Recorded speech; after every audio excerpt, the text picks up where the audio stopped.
what's up everybody? Welcome back to my YouTube channel. Today I'm finally making a video about my personal breastfeeding journey. It's probably been one of my most asked questions since I had my baby, and I think that's because a lot of people were confused why I started pumping right away. So we're gonna get right into it. This is not a sponsored video. I'm gonna show you everything that I've tried. It's kind of surrounding me. I also want to make this video not only about my breastfeeding journey, but also talk about like the settings I use on my breast pump, why I decided to get the breast pumps that I got, and tips and tricks that I have found worked for me as far as milk supply, latching, like my recommendations, and we'll also talk about clogged milk ducts because I had one and it is not fun. I'm gonna go over my experience. Let me just say that I'm an OBGYN and we are not trained well on breastfeeding, breast pumping, or honestly not a whole lot about the breast. More so our training as OBGYNs has to do with like breast cancer and breast masses, but not so much breastfeeding. So as an OBGYN who really wanted and has always been interested in breastfeeding her baby, I have learned so much in the last 3.5 weeks. Nellie is now 3.5 weeks. So I want to share everything I've learned with you all. I want to start off by saying that everyone's breastfeeding journey is going to look differently. Whether you're breastfeeding, exclusively pumping, you're only giving formula, what type of breast pump worked for you, what didn't work for you. Everyone's journey looks different, and in the first 2 weeks, honestly, breastfeeding is one of the hardest things I have ever done. The first 2 weeks of breastfeeding and breast pumping and doing all of that, oh my gosh, it was so difficult. It still is difficult. But reaching out to my mom friends, seeing what they did, what pumps they were using, what tricks they had, and they were like, oh, you have to do this, it worked for me, and then I would do it and it wouldn't work for me. Like how disheartening I felt in that moment, or that something was wrong with me because what other people were doing wasn't working for me. But oh my goodness, now that I'm kind of getting more into a routine and I know my baby more and I know our schedules and all that kind of stuff, it's different. So if you're in the thick of breastfeeding and pumping, I get it, it's really hard. I hope this video does help you in some way, but I don't want you to judge your journey with mine and thinking that what I did or what I'm doing is the law, because your story is very different and it is going to be very different, and that's okay. Ultimately, fed is best. So as long as your baby is eating, growing, and is healthy, that's all that matters. It does not matter what that feeding looks like. Fed is best. We just want a healthy baby who's being loved and taken care of. Let's jump into the video.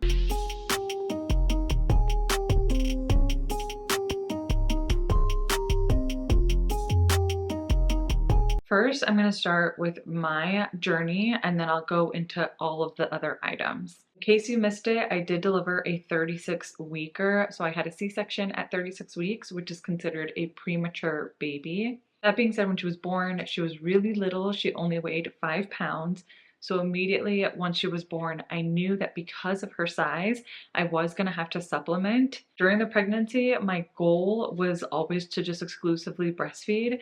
But I knew because I was delivering early that I was going to have to supplement and give her formula in the beginning or throughout her life, and that's okay. Have a birth plan or have birth preferences, but be okay with pivoting and changing, because it's not like I planned for a 36-week delivery, but it happened, and I knew that my baby was going to need extra help to grow and be healthy, and that was okay with me. Because I had a C-section, when I was in the recovery room, I did ask for a lactation nurse to come and help me because they still wanted to breastfeed.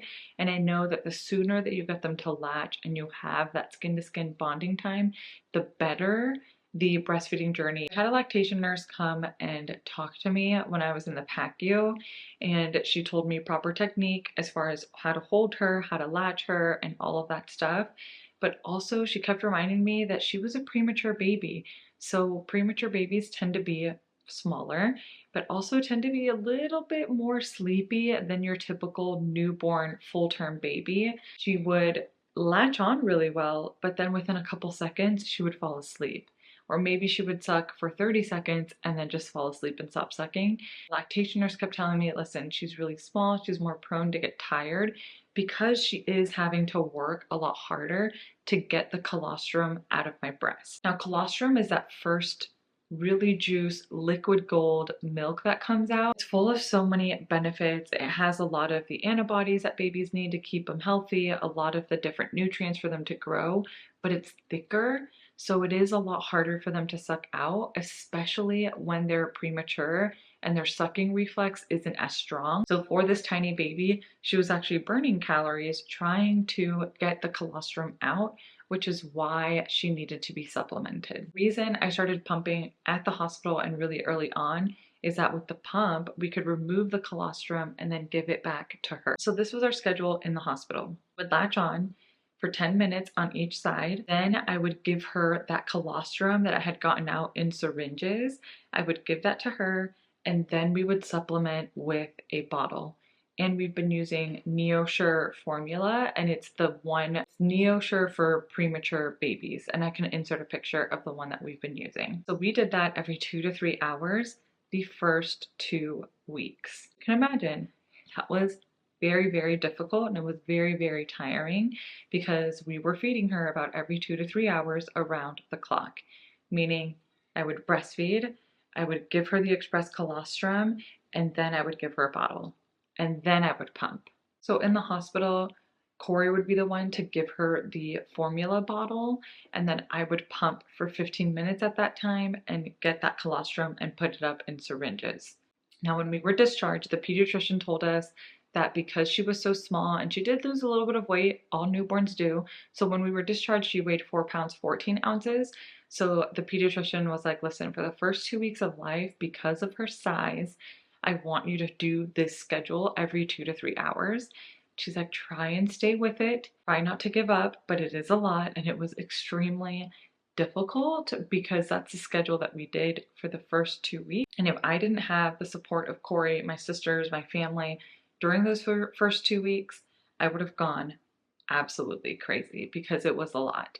Every 2 to 3 hours, breastfeed on each side. Give her the colostrum in syringes. Someone else gave her the bottle. I was pumping. By the time that whole routine was over, it was almost time for her to breastfeed again. And to do that every 2 to 3 hours, oh my goodness. And again, it's not like I learned a whole lot about proper technique or breastfeeding or blah, blah, blah in my training as an OBGYN. So it was a lot, but we did it. And I feel like I learned so much about breastfeeding and breast pumping overnight. Now I'm also going to go over the supplies that I bought and tips and tricks that I have, because again, I went into this blindly. No one really told me all the different parts of a pump, how to clean them, how to use them. I just asked people like, hey, what's a good breast pump? People said Spectra. I ordered Spectra to my insurance, and that's the pump I got. I believe this is the Spectra 1 or 2. I don't even know. It's the one that's pink. My biggest piece of advice, if you can afford it, get the blue one, not the pink one. This pink one only works if it's attached to an outlet in the wall. The blue one has a battery that you can charge, so you could use it as an outlet, or you can charge the battery and then sit on the couch if you want to and use it. This one, if I don't have an outlet nearby, it doesn't work. Now, it works really well, but I hate that feeling of being stuck to a wall. It was really annoying. I've since then bought hands-free pumps, which I'll get into, but get the blue one. Don't love that this only works attached to a wall. This is the breast pump. I'll go over the settings in a second. These are all of the different parts of the Spectra. The Spectra comes with 4 different parts. This part right here does come apart, but this is like the backer so that milk doesn't shoot out, and also it is where the suction gets its suctioning power. But essentially this part, this is where the milk gets collected into. This is the phalange. I'm saying that right. But one of my biggest tips and tricks is to have a lactation nurse or your postpartum nurse measure your nipples in the hospital, because that makes a difference as far as the size of this. The standard breast pump comes with like a size 24 or 27 or something like that, which was really big. So that's all I had at the hospital. And you really only want the nipple to be sucked in through the phalange. the bigger size was sucking in like my entire areola, and it was really, really painful. Breastfeeding, it's uncomfortable, but it shouldn't be painful. So I got resized and I'm a size 19. It made the world of difference, and you actually get more milk that way too. So that's the phalange part. The other part is this little guy, which is like a stopper. I'm not really sure the name of it, but you do wash them separately. That just goes in here. And then you just put them all together. So those are the parts of the Spectra pump. And then the suction tubing just hooks in right there. Then you turn it on and you're good to go. My tip for the hospital, get yourself a nursing bra where you can put the pump parts in it so you don't have to stand there and hold them. Obviously, I delivered very early, so I was unprepared. So every time that I had to pump in the hospital, I had to sit there for 15 minutes and just hold the phalanges and sit in bed. And this was every 2 to 3 hours, meaning I had to sit there for 15 minutes. I couldn't be on my phone. I couldn't read. I couldn't do anything with my hands. I just had to sit there and ultimately, a postpartum nurse gave me a recommendation for bras to order, which I did. Now for my bras, you just slip them in and they sit there. And I can use my phone, I can read, I can do anything, which is a game changer. Again, I'll link the ones. I like the bras, the Lupinettes, I think they're called, from Amazon. And I also really like the Kindred Braverly ones. So I'll link all of that down below. My next tip is to buy multiple pump parts. So your breast pump will only come with one set of these. So in the beginning, we only had one set. So I would pump, I would get the milk, put it in a syringe or put it in another bottle, and then we'd have to wash all of these parts, wait for it to dry, and then use it again. It's a lot of washing. So immediately when I got discharged and I got home, I bought more of these. So I believe we have 5 sets of these. That way I can do it and I don't feel like I have to wash dishes, or Corey doesn't have to wash dishes right away. So that's another tip. Get multiple of these. After about 3 weeks of just being tied to my chair with the wall plug-in Spectra, which I do like the Spectra. I get a lot of milk from it and it's working out well, but being stuck to the wall and not being able to be mobile and do stuff was really frustrating. So Corey and I did a bunch of research and I decided to get the MomCozy M5. Now I know there's the LV, the Willow, all of those, and those can get expensive. At least some of them were like $500. This one was $150, and I also found like a coupon code. So I believe I ended up paying $120 for it. So yes, still expensive, but I didn't want to spend $500+ on something that wasn't going to be my primary pump, because the Spectra's suction power is better. So that's my primary pump, but during the day when I need to get stuff done, I want to be on my computer, I want to film, I want to sit on the couch and be comfortable. This has been a complete game changer and I'm so thankful for it. And it comes in this cute little carrying case. So these breast pumps look like this. These ones just suction right on, you turn them on. I really like it. There's 2 settings on this. There's a massage setting, and then there's also Express, I think it's what it's called. The suction is really good. I actually got a lot of milk out of these, so I have been very happy with the MomCozy one. And I do really like the carrying case, and I can't wait for when I go back to work. This is also going to be a game changer because I could wear it under my scrubs. And it's not very loud. They're actually pretty quiet, which is really nice. Now, let's talk about the settings of the Spectra. No one really told me how to use it. I found the instructions of this to be confusing, like the paper ones. So I just learned a lot from Google and different YouTube videos. But on your Spectra, the buttons, there's a light button here that turns on a little light. There's the vacuum side, the cycle side, and then how to switch in between the 2 modes. The massage mode, and I think it's called the expression mode. Now, I am going to leave down below different little templates that I found for how to use a pump if you have engorgement, how to increase supply, how to increase your milk supply, and it gives you different settings to use, which I have found very, very beneficial. But essentially, every time I sit down to pump with the Spectra, I always first run it on the massage setting for about 2 to 3 minutes, just to kind of get a little massage going. I get the milk kind of flowing a little bit, and then I'll switch to a expression mode. and you can cycle between how many times you want it to suction in a minute. So it goes up to 54 and the last one is 38, I believe. But I'm gonna leave all those settings and everything that I found beneficial down below. So one of the settings that I really liked is the one for increasing your milk supply. So it'll be like run massage at 70 for 2 minutes. Then you switch to expression 54 for 8 minutes. If you look at the thing I will leave linked down below, it's going to make so much more sense. But I found those really easy to follow and to use, and I saw a big difference when I started following that as opposed to kind of just messing with the settings on my own. I used those different templates and it was very, very beneficial. The MomCozy, it already comes with the option to run their own setting, which is really cool. So you don't have to, if you wanted to, you can, but you don't have to keep switching on your own, like between cycles. You can just select the cycle and it'll run on its own for 30 minutes. Whereas the Spectra, you know, after 2 minutes, I'll have to change the mode and then change back. So it doesn't have like a preset filter of options, which is kind of annoying. But if you follow the templates, it is really easy and it is really cool.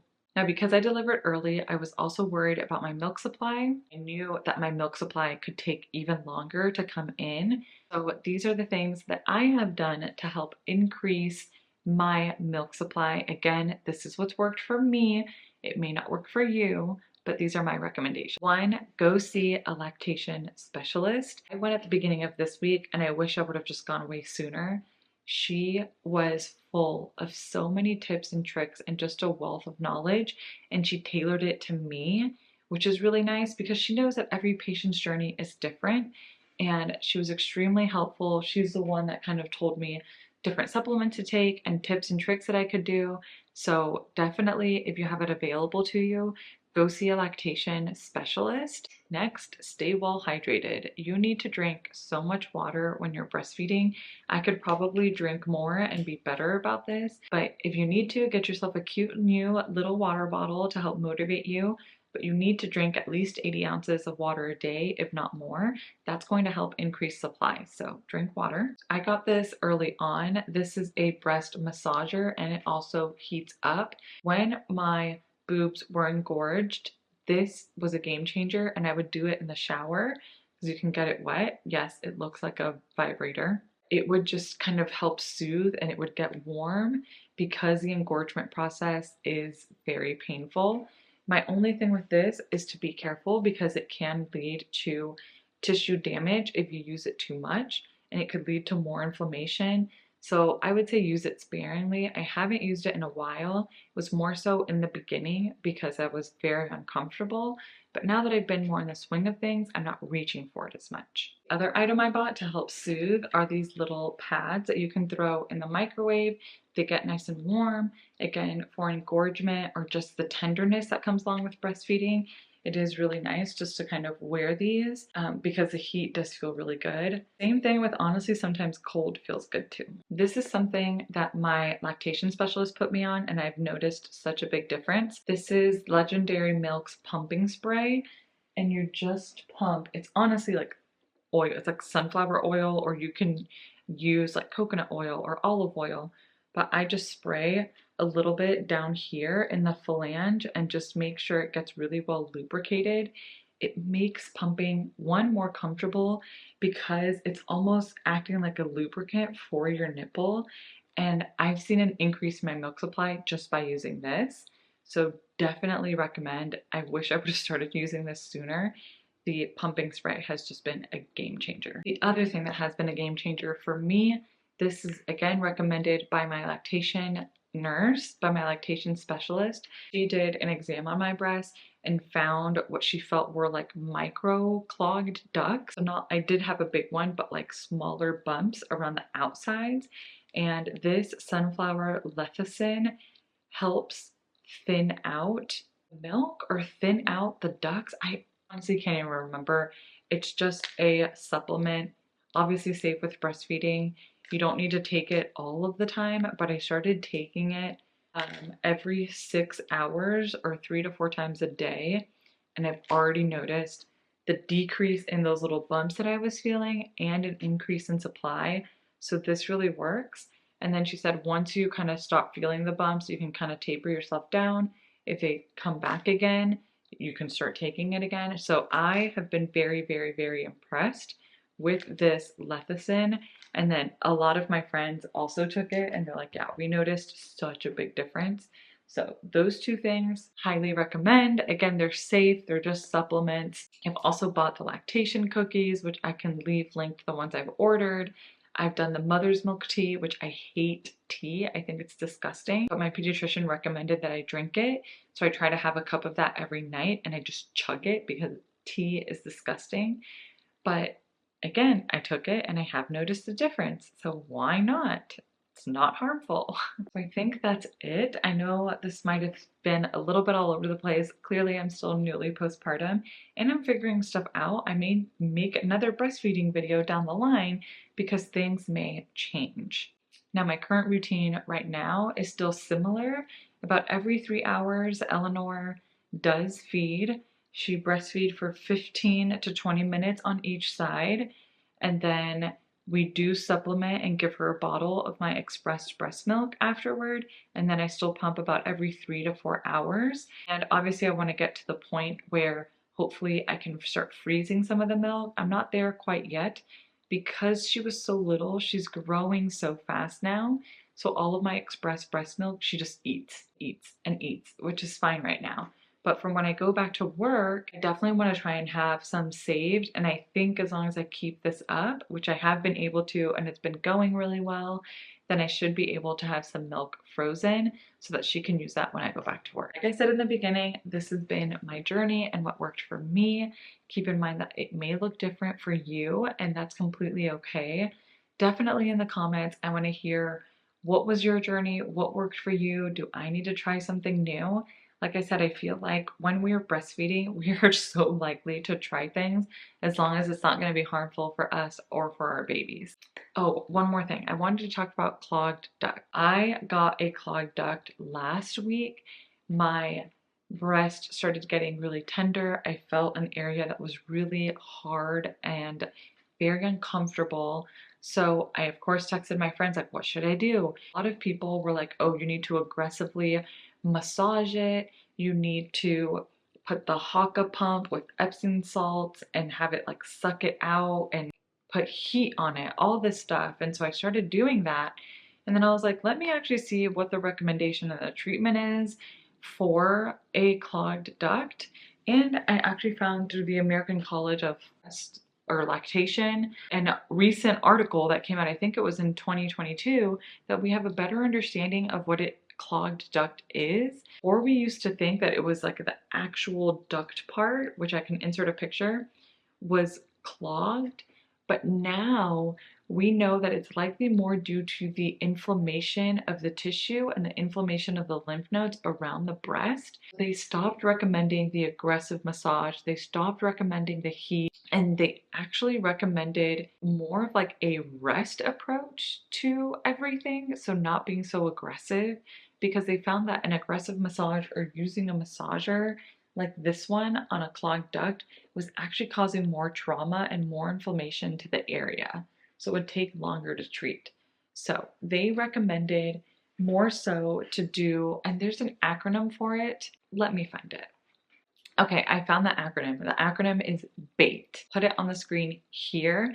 And I followed this and my clogged duct was resolved in less than a day. So I was like, okay, I'm gonna stick to this. BAIT, the B is breast rest. So again, avoiding that aggressive massage. You still want to breastfeed and have your baby latch. You can still pump and all that stuff, but don't be as aggressive with the tissue. The A is Advil or ibuprofen. So I started taking like 600 to 800 milligrams because we know that Advil and ibuprofen are anti-inflammatory, so they help with the treatment. The I is for ice. So before they were recommending heat and warmth and all this stuff, but ice actually helps decrease the inflammation and it feels nice. So I just did ice packs. And then the T is for Tylenol. This is going to help with the discomfort and the pain that comes along with the clogged duct. So I followed this BAIT acronym and saw great results. So if you have a clogged duct or you think you do, or your medical professional, whoever tells you, try this BAIT acronym. I think you're gonna find that it works really, really well. Okay, now for real, I'm done. I hope you found this video helpful. Again, this is just my journey. I want to hear what you all did or what you all think in the comments down below. But thank you so much for following me along with this pregnancy, with this postpartum journey. Yes, I'm an OBGYN, but I'm still learning just like all of you. It's the first time I ever do something like this. So it has been a very steep learning curve, but it has been great. Follow me on Instagram, then you already know that I hated being pregnant. I love this postpartum period, which might sound backwards to some people, but the postpartum period has been significantly better, and I felt way better during this postpartum period than I ever did during pregnancy. So again, thank you so much for the love and all of the support. I will see you guys in my next video. Bye.